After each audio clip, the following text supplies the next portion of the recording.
আপনারা তো দেখছেন যে আমাদের সামনে আমাদের সহকর্মী আজকে যিনি সকালবেলা প্রয়াত হয়েছেন, উনি বাথরুমে গেছেন, সব কিছু ঠিক আছে, সকালবেলা উঠে হঠাৎ করে তিনি এই যে অবসাদে, এই যে মানসিক টেনশনে চাকরি চলে গেছে, এই কারণেই কিন্তু আজকে তিনি হার্ট অ্যাটাক করলেন। তিনি অজিত সূত্রধর, আমাদের নোয়ানিয়া মুড়া বাড়ি। আজকে সকালেও ভালো ছিলেন, কিন্তু ওনার মধ্যে যে এই চাকরি চলে যাওয়া, এই যে আজকে আমরা 50 দিন, আজকে 50 দিন আমাদের গণ অবস্থানে সরকার মুখে কলু পেটে বসে আছে। এমন একটা সরকার যেটা অমানবিক বলা যেতে পারে, নির্দয় বলা যেতে পারে। আজকে 84 জন হলো ওনাকে নিয়ে। আমরা গতকালও দেখে এসেছি জীবিত আরেকজন, মানে না খেয়ে একদম বিছানায় লেগে গেছে। উনিও মনে হয় না, মানে জীবন যুদ্ধ করছেন ওনারা। আমরাও তো জীবন যুদ্ধই করছি। আজকে আমাদের সামনে লাশটা পড়ে আছে, দেখুন। কবে ওনাদের মন কবে গলবে? এরা মানুষ নাকি? কি বলবো তাদের মানবিকতা কোথায়? মানুষ কাদের বলবো? যাদের মান হুঁশ আছে, মানবিকতা আছে।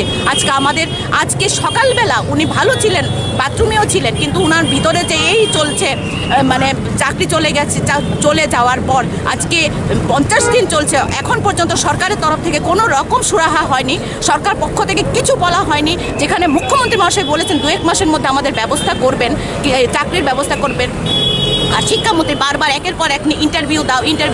আর ইন্টারভিউ দাও, উনি এই বয়সে 50 ঊর্ধ্ব বয়স, এই বয়সে উনি মানে ইন্টারভিউ দেবেন না পরিবারের খাবার ব্যবস্থা করবেন, না কি করবেন, না পড়াশোনার জন্য করবেন? এটা মানবিক সরকার? এটা মানবতা? আজকে এই সরকারকে কে আনলো? রাজ্যের মানুষ এনেছে। 10,323-এর কোনো অবদান ছিল না? তখন তো প্রতিশ্রুতি দিয়েছিলেন যে ক্ষমতায় এলে সংবিধান প্রয়োজনে পাল্টে দেবেন, সংশোধন করে ফেলবেন। এত বড় বড় কথা তখন বলছিলেন কি করে?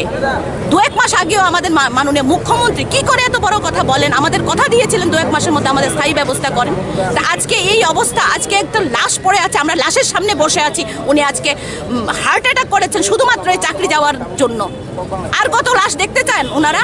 ওনাদের কবে মন গলবে? ওনাদের পরিবার নেই, ওনাদের বাড়িতে মানুষ নেই। এভাবে চলতে পারে না। আগামী দিনে কিন্তু এটার মানে এর জন্য কিন্তু সরকারকে জবাব দিতেই হবে। মানুষ কিন্তু এর জবাব চাইবে, কারণ ওনার পরিবারও আজকে অনাথ হয়ে গেছে। সুতরাং এই পরিবারগুলোকেও সরকার দেখতে হবে, আমাদেরকেও দেখতে হবে। এটাই বলবো, আর কিছু বলবো না। নাম আর বাড়ি? ওনার বাড়ি নোয়ানিয়া মুড়া, অজিত সূত্রধর।